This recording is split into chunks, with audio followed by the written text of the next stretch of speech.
Welcome to my YouTube channel. तमाम देखने वाले स्टूडेंट्स को मेरा सलाम, अस्सलाम वालेकुम। डियर स्टूडेंट्स, आज हम बात करेंगे ऑक्सफोर्ड मैथ क्लास 6 या अपडेटेड 7 एडिशन मेरे पास मौजूद है। आज हम बात करेंगे चैप्टर 10 बेसिक ज्योमेट्री के बारे में। आज हम करेंगे इसकी प्रैक्टिस नाउ 1 एक्सरसाइज है हमारे पास पेज 66। तो वीडियो स्टार्ट करने से पहले आपसे रिक्वेस्ट है कि अभी तक अगर आपने मेरा चैनल सब्सक्राइब नहीं किया तो इसको सब्सक्राइब कर दें और हो सके तो इसको शेयर कर दीजिएगा। तो यहाँ पे क्वेश्चन नंबर 1 की स्टेटमेंट पढ़ते हैं। यहाँ पे लिखा हुआ है classify each of the following as an acute, obtuse और रिफ्लेक्स एंगल।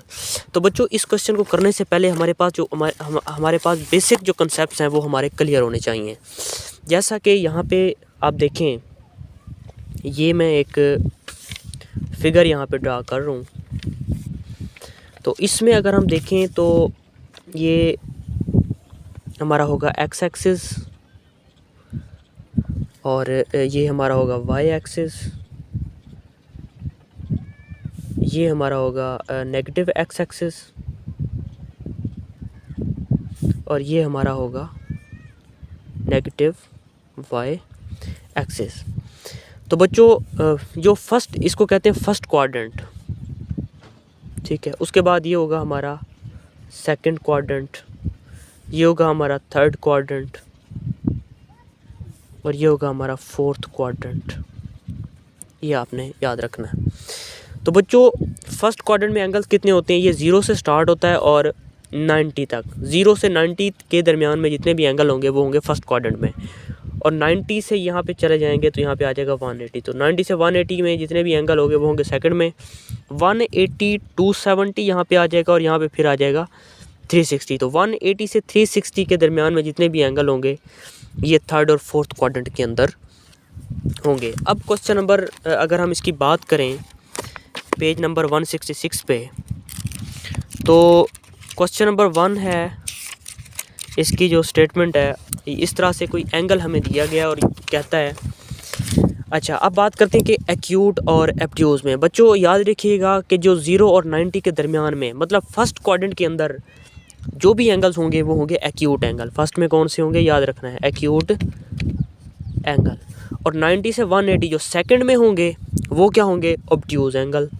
ये याद रखना है, ऑब्ट्यूज एंगल। 90 से 180 के दरमियान में कोई भी एंगल होंगे वो होंगे ऑब्ट्यूज। 0 से 90 के दरमियान में कोई एंगल होंगे वो होंगे एक्यूट। और 180 से 360 मतलब थर्ड और फोर्थ क्वाड्रेंट में जितने भी एंगल होंगे, अगर इनमें से कोई एंगल होगा 180 से 360 तो वो होगा रिफ्लेक्स।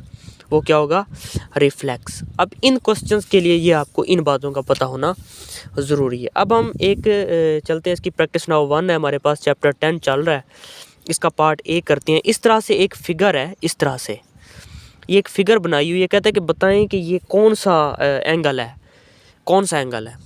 तो अगर हम इसको देखें ना तो ये तकरीबन कोई फर्स्ट क्वाड्रेंट में यहाँ पे कहीं पे कोई ये एंगल ज़रूर बनेगा। फर्स्ट क्वाड्रेंट में कोई भी हो सकता है, वो 30 40 50 कोई भी हो सकता है। तो फर्स्ट क्वाड्रेंट में आ रहा है तो आपने पहले का ये आंसर बता देना है कि ये कौन सा एंगल है, एक्यूट एंगल है। बच्चों, ये कौन सा एंगल है, एक्यूट एंगल है। इसके बाद इसका सेकंड, वो यहाँ से अगर मैं इसकी आपको फ़िगर बना के दिखाऊँ, बुक पे जो ड्रा की हुई है, आप बुक है तो आप देख सकते हैं, ये इस तरह से, ये इस तरह से है। अगर हम इसको देखें तो ये तकरीबन कोई थर्ड क्वाड्रेंट में इस तरह से कोई एंगल बनेगा। ये थर्ड क्वाड्रेंट में, यहाँ पे थर्ड क्वाड्रेंट के अंदर। तो थर्ड में कौन से होते हैं, रिफ्लेक्स एंगल। तो इसका आंसर क्या आ जाएगा हमारे पास, रिफ्लेक्स एंगल। इसका आंसर क्या आ जाएगा, रिफ्लेक्स एंगल। अगर मैं बात करूँ फिगर सी की, तो ये इस तरह से एक फ़िगर बनाई हुई है यहाँ पे इस तरह से। अगर मैं इसको देखूँ तो ये आप अगर फिगर में भी देखें तो ये यहाँ पे कोई एंगल होगा, मतलब ये सेकंड क्वाड्रेंट के अंदर आ रहा है। तो सेकंड में कौन से होते हैं, ये होते हैं ऑब्ट्यूज एंगल। कौन से होते हैं, ऑब्ट्यूज एंगल। तो सेकंड क्वाड्रेंट के अंदर ये आ रहा है तो इसको हम कहेंगे ऑब्ट्यूज। तो सी का आंसर क्या आ जाएगा, ऑब्ट्यूज एंगल। इसी तरह से डी पार्ट है, डी, ये हमारे पास एंगल सिर्फ दिया हुआ, फिगर नहीं है, 176। तो 176 देखें तो 180 से छोटा है। तो जो 0 और 180 के दरमियान में होता है वो कौन सा होता है, ऑब्ट्यूज एंगल। तो इसका आंसर भी क्या आ जाएगा, इसका आंसर भी बच्चों आ जाएगा ऑब्ट्यूज एंगल। उसके बाद ई की बात कर लेते हैं, ये है 326 डिग्री। अब 326 डिग्री को बच्चों अगर हम देखें तो 326 में ये कौन सा क्वाड्रेंट बनेगा, ये हमारा एंगल बनेगा 326, ये तकरीबन फोर्थ क्वाड्रेंट के अंदर हमारा एंगल बनेगा। तो थर्ड और फोर्थ में जो होते हैं वो कौन से होते हैं, रिफ्लेक्स एंगल। तो इसका आंसर क्या आ जाएगा, रिफ्लेक्स एंगल। बस सिर्फ ये नाम बताने कि ये किस क्वाड्रेंट के अंदर है। और लास्ट वाला है हमारे पास 48 डिग्री, ये इसका एफ पार्ट है। तो 48 डिग्री अगर हम देखें तो ये किस क्वाड्रेंट में आएगा, ये फर्स्ट क्वाड्रेंट में आएगा। और हमें पता है कि जो 0 और 90 के दरमियान में कोई भी एंगल होगा तो वो कौन सा होगा, एक्यूट एंगल। तो इसका आंसर क्या आ जाएगा, एक्यूट एंगल। तो ये कौन सा एंगल हुआ फिर बच्चों, एक्यूट एंगल। ये थी प्रैक्टिस नाउ 1। उम्मीद करता हूँ कि आपको समझ आ गई होगी। मज़ीद अगर कोई आपका क्वेश्चन है तो आप मुझे कमेंट सेक्शन में ज़रूर बताएंगे। तो बाकी फिर इंशाल्लाह नेक्स्ट करेंगे। अपना बहुत सारा ख्याल रखिएगा, दुआओं में याद रखिएगा। ओके, अल्लाह हाफिज़, थैंक यू।